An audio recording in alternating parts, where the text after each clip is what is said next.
welcome to Talking Business with Beverly. I am your host and business strategist, Beverly Walthour. Thank you so much for joining us as we support you, the entrepreneur, in getting the clarity needed to create time and financial freedom in your business. And so we do this by not only addressing your business needs, but also your physical, mental, emotional, spiritual, and financial needs as well. And now join me in welcoming Terrell Ebony to the show. Hello, Terrell. How are you? Hello. Thank you for having me. You're welcome. And so I brought Terrell on to kind of talk to us about her entrepreneurial journey, because I feel like as entrepreneurs, hearing other people's stories helps, because sometimes, especially if you're on social media, we feel like everybody has the jet and all that stuff like that. So we're going to talk about the process of what it takes to be successful as an entrepreneur. But Terrell, before we actually dive into the conversation, I love to play this game with my guests where I ask them 3 random questions. So Terrell, are you game to play the game? I am game to play the game. Awesome. Okay, Terrell, what is your favorite candy?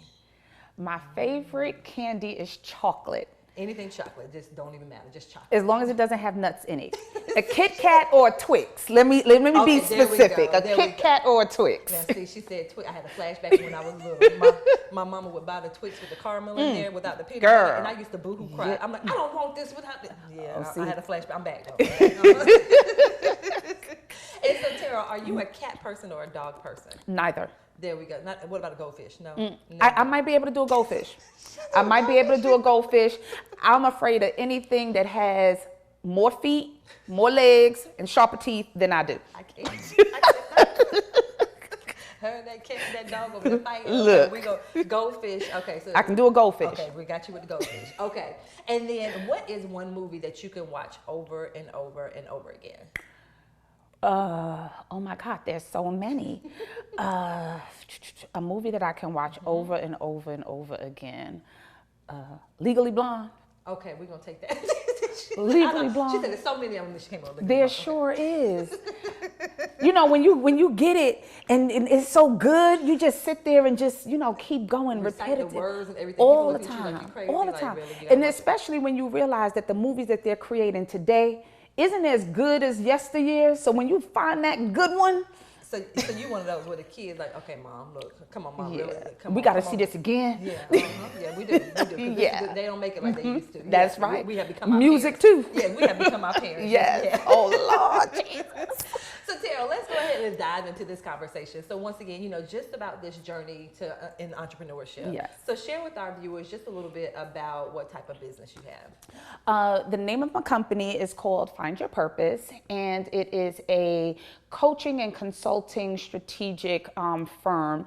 And I really, I deal with personal and business development for faith-based entrepreneurs. Okay.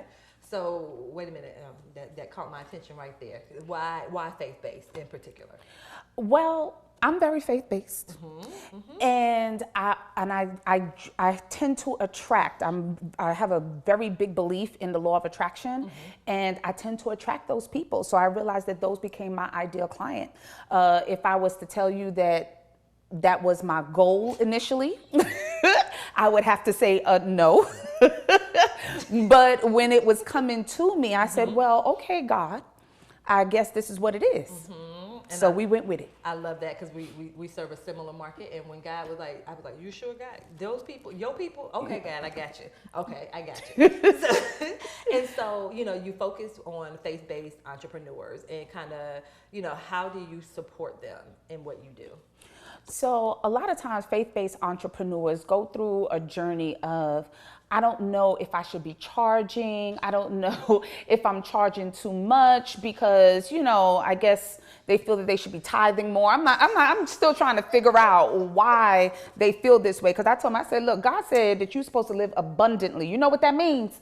Now, you know why, because we can go on and on and on with this. Oh, okay. But a lot of it is the misinterpretation of scripture. Yes. So, and it's like trying to undo some of that mindset when it comes to making money and all that stuff. Absolutely. So, at least that's been my battle. So I try to explain to them that if they really look at it, the Bible is a big business. If you think about it, every book in the Bible, you can pull some things entrepreneurial out of it if you really, really depict it properly. Don't get me started. Okay. I'm like, we ain't gonna talk about Jesus and the fact he had a treasure. Okay. Anyway, back to you. I'm sorry. Let's bring it back. Let's bring it back. Yes. Okay. So Terrell, what are some she touched a little bit on some of the challenges, but for you, what were some of the challenges when it came to actually getting your business up and going? So the challenges that I faced was really coming to terms with my ideal market. That was a big one, and learning my worth. My worth was a huge component of it, because you always hear people say, well, you just started, so you should charge $25 an hour. Or, you know, and I was like, okay, you know, because that's what you heard. Okay. And so that was a very big jump for me, because I literally went from charging $25 an hour to $200 an hour. And I was like, can I do that? Like, am I going to get in trouble? Like, what would people think? What would people think? Like, how dare her? You know? And then I had to realize that I was worth it, and that the value that I was giving was worth it. So regardless of whether I just started the business or not, the value that I brought to my clients was worth every penny, and then some. That's huge. And even you kind of touched on even like her own mindset when it came to, because that was like the other day, it was like I brought in like $3,100 in 30 minutes. And I kind of paused. I'm like, whoa, wait a minute. You know, what is somebody, oh my God. So kind of talk to us about even your own mindset when it comes to money, especially, you know, because we're faith-based. So what were some of your own mindset struggles with that? I mean, just really, one, putting together a budget that is separate and apart from my personal life. That was huge. Creating a budget that also included tithing. That was another one, because I'm like, well, I'm tithing on my personal life. Isn't that enough? Okay. So I had to realize, and you know, I had to change my mindset that God is working within the business, and to help me grow it. And in order for me to do that, I had to be obedient to his call. Yes, that is huge. And that alignment, and you know, even for yourself, like, yes. I can't look to what other people are doing. I had to follow what God was telling me, and I had to be obedient, because when I wasn't, he beat me. Oh, he beat me. Look, and look how far off track you got until you realize, okay, God, yes. I should have just done this the way you told me Absolutely. to do it. So just like with our own kids, sometimes they have to learn, and you know, absolutely. They end up coming back. Yes, and so that's huge. You know, that piece, and then we're going to talk about another piece when it comes to these finances too, because you just touched on something I want to elaborate a little bit more on. Okay. And so we're going to continue this conversation right after these messages.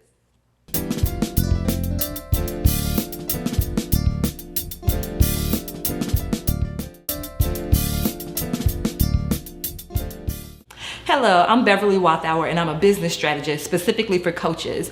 And one thing that I want to share with you is, just as an entrepreneur, ensure you're very clear on who it is that you want to serve in your business. The clearer you are, the more money you make. I promise you that. So when you're clear and succinct on who it is that you want to serve, then it impacts your messaging. It impacts the product or the service that you put out, because you know that you're specifically putting it out for a certain person. So once again, as an entrepreneur, make sure that you're very clear on who it is that you serve in your business.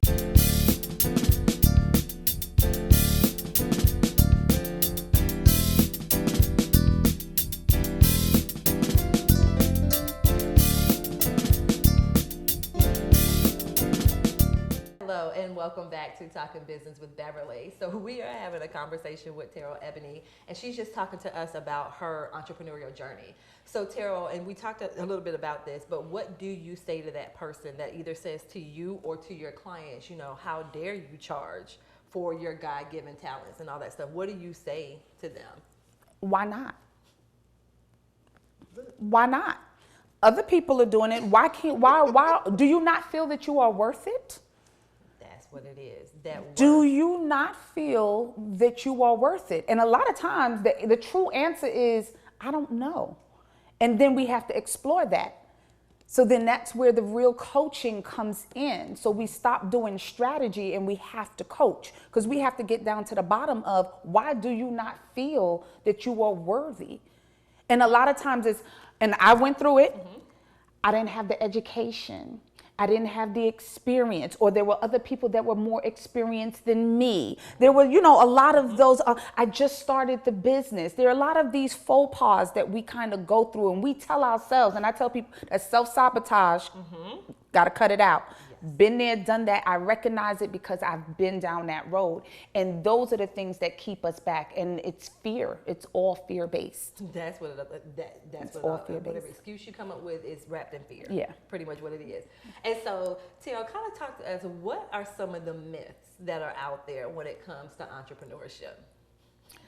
That you have to be in business for a long time in order to succeed or make, to make six figures, you got to be out there a long time. Also that you can't do it overnight.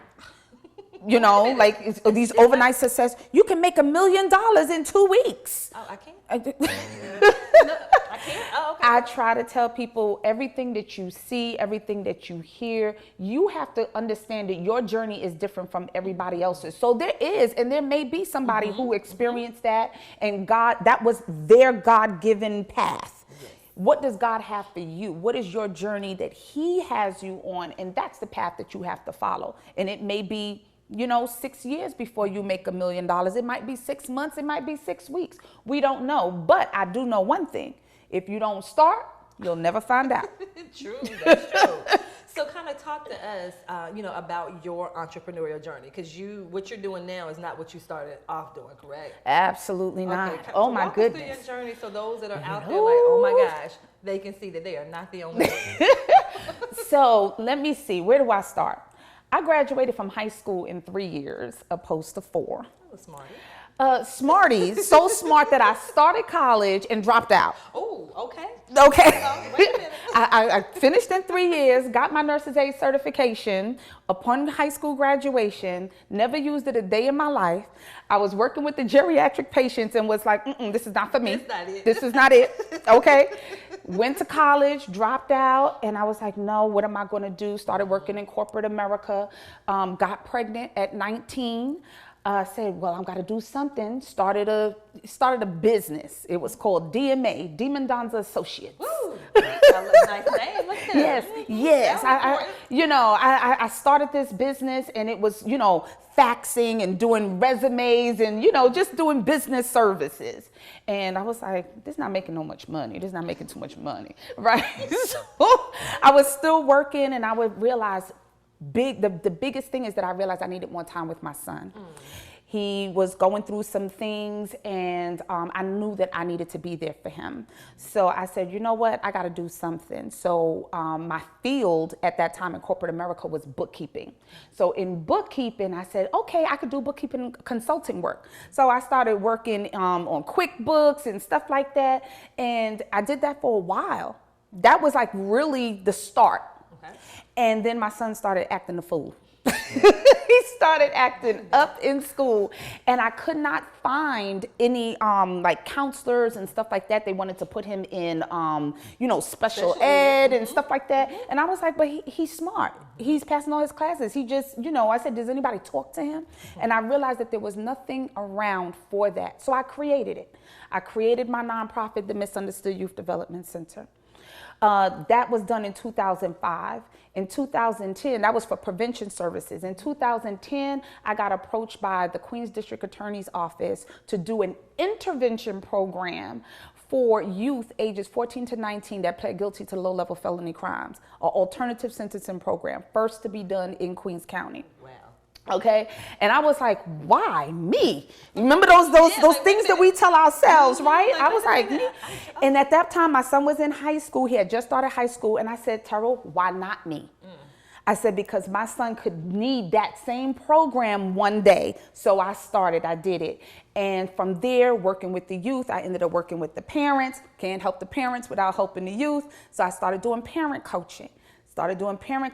They wanted to know, how do we start a business? I would love to start a business. So I started doing business coaching. Wrote my first book. So I became an author. So it all just kind of, transitioned one after the other. Working in the community, I ran for New York State Assembly in 2015. And after that election, God said, it is time for you to find your purpose and help others find theirs. we have her here. We have her But here. I love to the kind of birth. hear that it was not a straight path. It was not a for straight you. path at all. You know, I jumped from one thing into another, I had to figure out what worked. The main thing was I knew at the end of the day, I knew that I was meant to be an entrepreneur. I knew that I was not meant to be in corporate America. And I just, regardless of what all the naysayers said, I had my mother in my ear, girl, you need to go get that government job, okay? You got bills to pay, you got a son to feed, what are you doing? I had all of that in my ear, and I still kept going because God was in the other ear saying, this is what you were meant to do, this is where I want you to go, and this is where you're going. And I just continued on, and it wasn't easy. It was not easy. The road was rough, and it is still rough sometimes, but perseverance is what is key. Perseverance is key. And I want to talk more about that. So we're going to talk about this, how it wasn't as peaches and cream. So Yes. we're going to talk more about that right after these messages.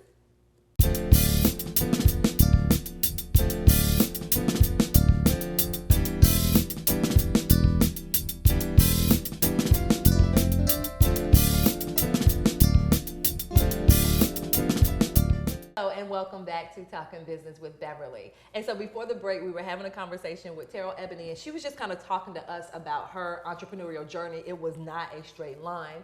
And so one thing that she mentioned that I want to kind of talk about just a little bit more is the fact that it wasn't as easy, because she was like, hey, you know, it's not just me, I have a child. You had mom in ear, which it wasn't like she was hating or anything. It was just she was looking out for your best interest. Absolutely. So for you, like, how did you decide to kind of stick with it versus listening? Because, you know, listening to mom and realizing that, hey, I do have a child that I need to take care of. I'm hard-headed. Mama knew that too. Okay. She sure did.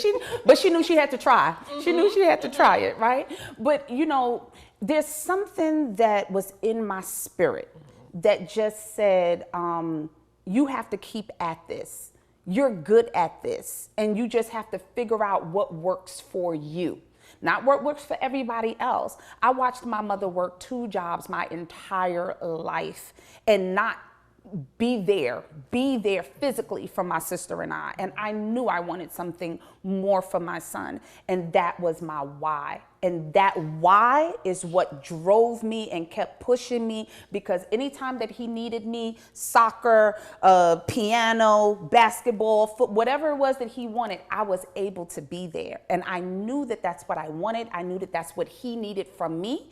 And that is what really had me on a straight path to say that was just my focus. That was my focus, and it just helped me to keep going. And that's huge that you said your focus, like your why. Yeah, my why. Wasn't money. Ooh, I'm going into be an entrepreneur to make a bunch of money. That wasn't it. Absolutely not. Absolutely not. And to be honest with you, I didn't even think about the money. It wasn't even a factor. I just knew at that time I needed enough to get by, right? It wasn't until years later that I was like, if I'm in business, I need to really be making some money. That would be helpful. Yeah. Exactly. So it's not just enough to get by. Because, you know, when you first start out and you make your first $100, you make your first $1,000, you're like, yes, I got it. I'm in there. But you're like, that's not business. Like, that's not business. Yeah, I love that. And so for you, you know, how do you leverage social media in your business? Social media plays a huge part in my business, and I will tell you there's good and bad to it. Okay. So I get a lot of my clients from social media, and I get a lot of referrals from social media. So I'm able to leverage a lot of business that way. But on the flip side of that, social media was a big hindrance to me in the beginning until I learned how to turn it off. Until I learned how to literally turn it off, shut it down, because I understood that it was becoming more of a distraction than actually helping me to, for progress. So I teach on that now. I'm actually able to coach on productivity, and that's a huge thing nowadays, this social media. Not only just being on it, but what you are allowing into your spirit, what you're reading, what you're hearing, what are you being fed through social media? And that's a huge part of it, because you listening to so many different people coming at you from so many different angles that you get confused. You all kind of overwhelmed at that point. And then guess what happens? You throw your hands up and you say, you know what? I'm not doing anything. I'm so confused. I'm just not going to do nothing. So yeah, you end up shutting down. And then you end up shutting down. Okay. So now, and you're right, because social media is literally 24/7. All the time. You know, and so what is like a tip or two that you would give to kind of help people set up boundaries when it comes to their social media and their business? Absolutely. I tell people all the time, have social media time. Have social media time. I wake up in the morning, the first thing that I do is not go to social media.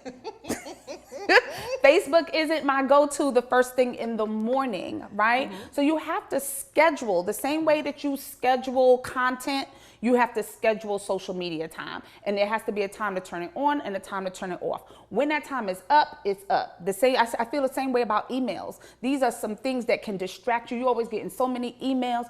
You have to have some email time. It's for a half an hour or an hour. And when that time is up, it's up. On to the next thing. And why do you feel like some people struggle with the boundary parts when it comes to social media and being that entrepreneur? They nosy. We are a nosy group of people, Bev, for real. We want to know what's going on. We want to know who's doing what they saying, what they did, what they didn't do. And it's like addictive, you know what I mean? So we always want to be in the know. And sometimes it's not that we want to be in the know for the gossip, but we want to be in the know for the information. We want to, let me see, especially if it's somebody that you like to follow. So you're like, let me see what they said today. Let me see. But then you get distracted. So you went on for one reason, and then you end up, wait a minute.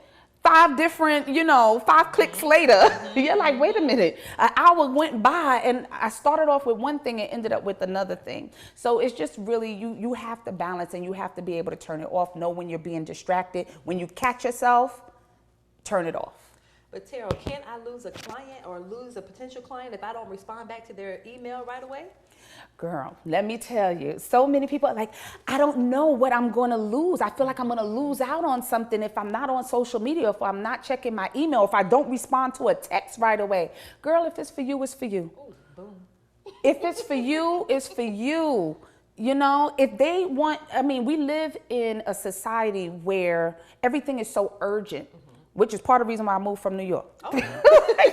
Slow down. Everything is not urgent. And I always say that we have to teach people how to treat us. If you are in business and you are the entrepreneur, understand that you are the business owner. You are the CEO. What that means is you dictate how your day goes. So if you teach people that you're going to respond as soon as they text you, then guess what's going to happen? That's what they're going to always expect. So you have to teach them that give me 24 to 48 hours and I will get back to you. Yes. Well, Terrell, believe it or not, we are out of time. So I need you, because this was some good stuff. So I need you to let my viewers know what they can do, how they can reach out to you. So what's your email, your website, and your social media handles? Absolutely. So on social media, I am Terrell Ebony on all social media sites. My website is www.terrellebony.com, and my email is terrell@terrellebony.com. Awesome. Terrell, thank you so much for joining us. Thank you so much for having me. You're welcome. And I also want to thank you, the viewers, as well, for joining us. Yes. And remember, as entrepreneurs, you want to ensure that you're taking care of your business, your physical, your mental, your emotional, and spiritual needs so that you are able to create time and financial freedom in your business. Until next time, take care.